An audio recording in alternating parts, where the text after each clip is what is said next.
बोल जयकारा बोल मेरे श्री गुरु महाराज जी की जय। सौभाग्यशाली गुरुमुखो, एक बार आपने संत मंडली सहित लंदन आश्रम में कृपा फरमाई। आश्रम की साफ सफाई वह साज सज्जा देखते ही बनती थी। हर कोने कोने को अच्छी तरह से चमकाया वह सजाया गया था। प्रातःकाल श्री आरती पूजा के पश्चात आपने आश्रम की एक और बने हुए बगीचे में कृपा की। बगीचे यूं तो साफ सुथरा था, परंतु उसके एक कोने में एक गड्ढा था जो कि सूखे पत्तों एवं कूड़े से भरा हुआ था। आपने तुरंत माचिस मंगवाकर उस गड्ढे में पड़े हुए कूड़े के ढेर को आग लगा दी और फरमाया, आज जिस अग्नि में जो कुछ भी डालोगे सब भस्म भूत हो जाएगा। अग्नि की यह विशेषता है कि वह किसी से किसी प्रकार का भेदभाव नहीं रखती। इसमें जो भी वस्तु डाली जाए उसका रंग रूप आकार कुछ भी हो, यह उसके गुण दोष देखे बिना उसे पवित्र राख में परिवर्तित कर देती है। महापुरुषों ने प्रेम भक्ति के वास्तव स्वरूप को दर्शाते हुए वाणी में उच्चारण किया है। दर्द ले आशिक जो इश्क आतिश अफरोक्त हर चे जुज माशुक बुध ओरे बख्शोत। प्रेमी के दिल में जब प्रेम की अग्नि प्रज्वलित हो जाती है, उस समय सिवाय प्रीतम के जो विचार और भावनाएं अंदर होती हैं, वह उनको जलाकर भस्म कर देती है। फिर प्रेमी को सिवा प्रीतम के कुछ भी दिखाई नहीं देता। महापुरुषों की इलाही मौज और उनके गूढ़ रहस्यों को कौन समझ वह जान सकता है।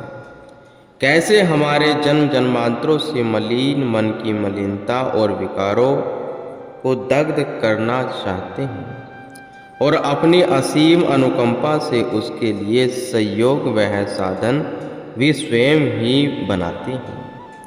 अद्भुत चमत्कार। एक बार श्री प्रभु जी का हांगकांग का प्रोग्राम बना।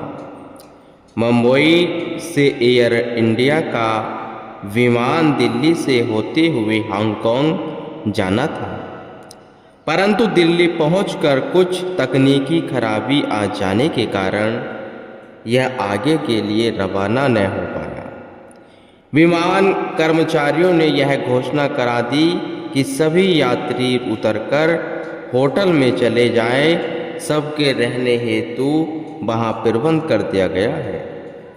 जब विमान ठीक हो जाएगा तो सूचित कर दिया जाएगा। श्री गुरु महाराज जी मौज कुछ और ही थी, अतः फरमाने लगे, हमने अब हांगकांग नहीं जाना।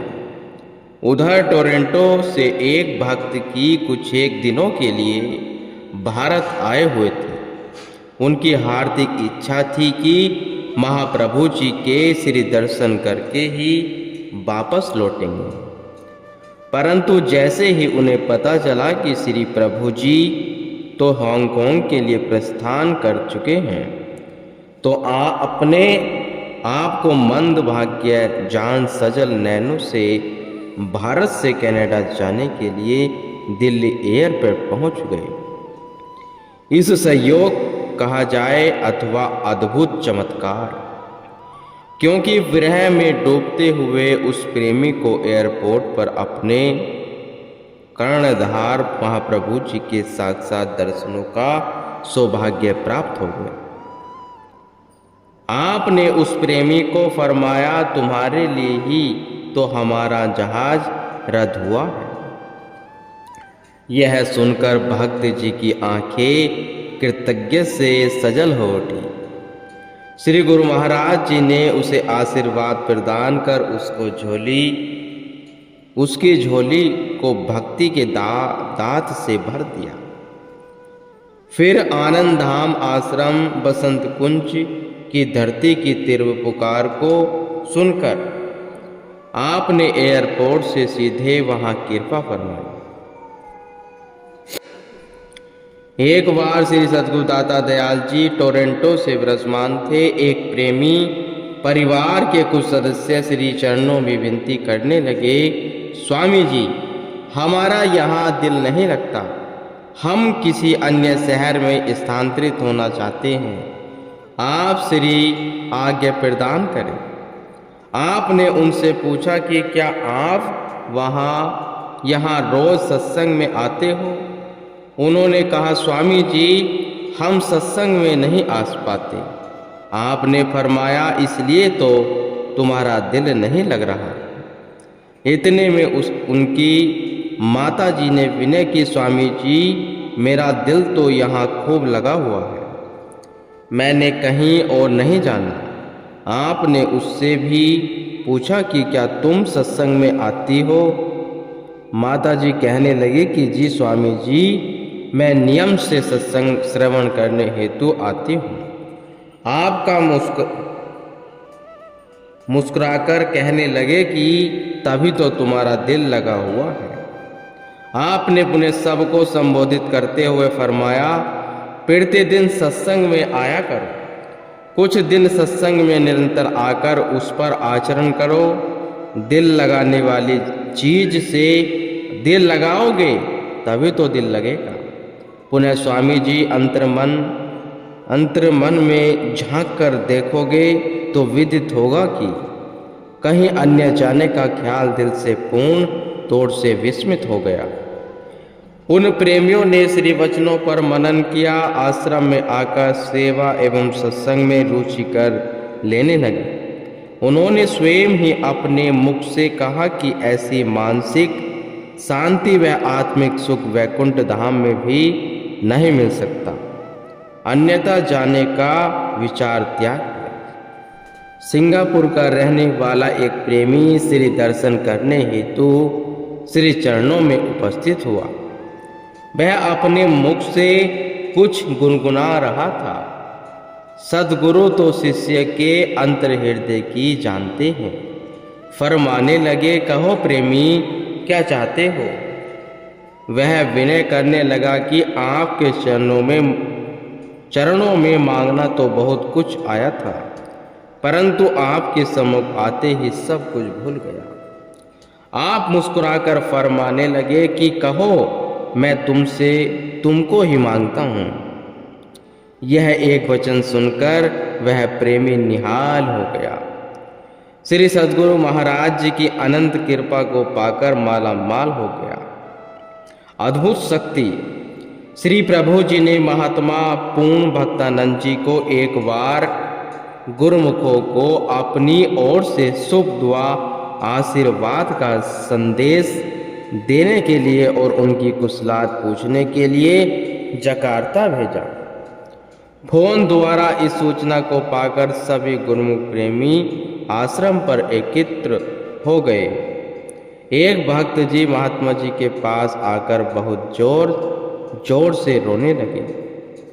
इतना रोए कि चुप करवाने पर भी चुप न हुए। महात्मा जी के बार बार पूछने पर वह अपनी आप बीती सुनाने लगे। उन्हें हृदय रोग था और सब नसें ब्लॉक हो चुकी थी। डॉक्टर उनकी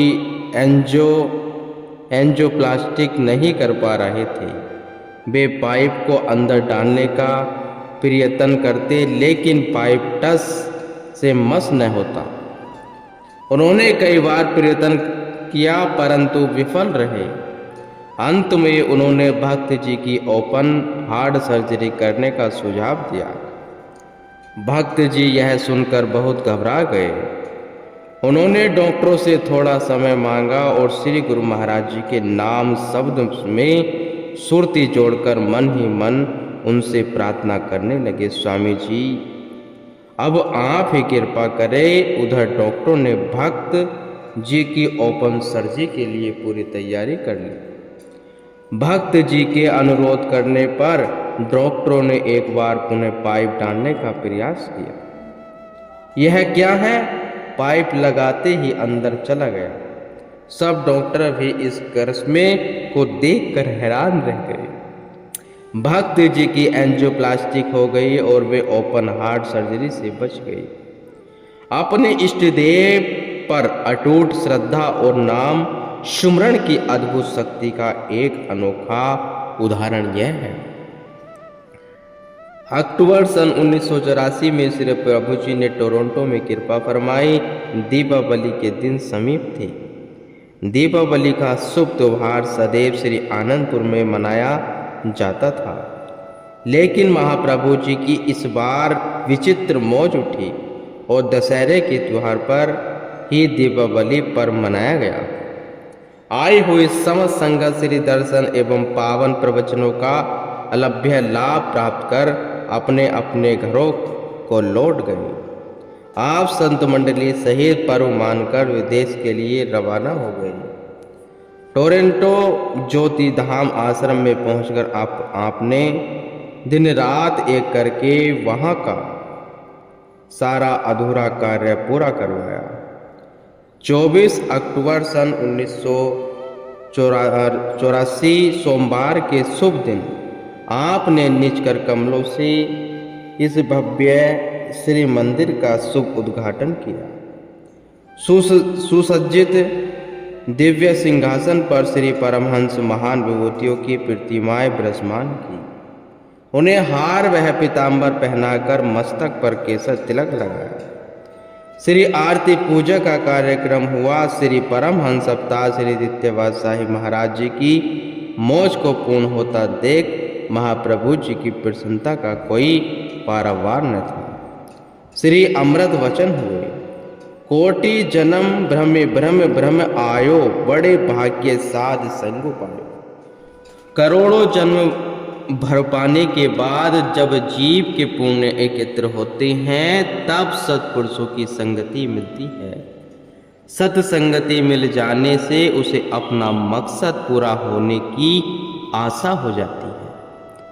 दिल में एक ही उम्मीद हो जाती है, परंतु सत्पुरुषों की संगति बड़े भाग्यों वह पुण्य कर्मों के फलस्वरूप ही मिलती है। गुरुमुखो, अब विचार करो कि आप उस देश में बैठे हैं जहां माया का ही जोर है। इस देश में सत्संग का मिलना बहुत भाग्यों की निशानी है, क्योंकि यहाँ हर वक्त इंसान मोह ममता और ऐश इजरत में पड़ा हुआ है। उसे भक्ति का नाम जपने का या सत्संग का ख्याल बहुत कम आता है। मगर ऐसी भी कोई बात नहीं। यह देश हो या अन्य कोई देश हो, मालिक की संस्कारी रूहें प्रत्येक देश में होती हैं। उन्हीं के लिए युग युग में देखो, कोई किसी रूप में, कोई किसी रूप में संत महात्मा सत्पुरुष आते हैं और उन्हें नाम की दीक्षा देते हैं। उन्हें जगाकर उन्हें अपने काम में लगाते हैं। वे संस्कारी रूहें सत्संग पाकर भक्ति में लगकर जीवन का कल्याण कर लेते हैं। चाहे कोई देश में रहे अथवा विदेश में, भारत में हो या लंदन में, अमेरिका में हो या कनाडा या कैलिफोर्निया हो, या परंतु जीवात्मा ने अंत में मालिक के धाम में जाना है। अपना देश तो वही है, जहाँ जाना है वही अपना धाम है। अपने ख्याल से इंसान कितना भी विदेश घूमे और उसे वहाँ कितना ही सुख आराम मिले, मगर उसे आराम समझता नहीं है। जब तक वह अपने घर नहीं पहुँचता उसे चैन नहीं आता। इसी तरह रूहें क्यों दुखी हैं? क्योंकि वह अपने घर से बिछड़ी हुई हैं। जीव अपने वास्तविक ठिकाने को भूलकर बाहर दुनिया के सामानों में सुख ढूंढता है, मगर ऊंचे घर और महलात बन जाने के बावजूद भी उसको चैन वह आराम नहीं मिलता। अगर यही उसका अपना असली घर होता तो वह सुख से आराम से जिंदगी बसर करता। उसे किसी प्रकार की चिंता न होती, दुख वह होता, तकलीफ न होती। मगर जो यह अधिक घर बनाता है, अधिक संपत्ति इकट्ठी करता है, त्यों ही दुखी होता है। सुख के साधन बहुत किए, दुख का कियो न कोच कोय। तुलसी यह अजरज है, अधिक अधिक दुख होए। इंसान मायावी सामानों में सुख पाने के लिए कोशिश करता है, दुख के लिए नहीं, परंतु जो कि सुखी होने के लिए प्रयास करता है अधिक अधिक दुख पाता है। गुरुमुख।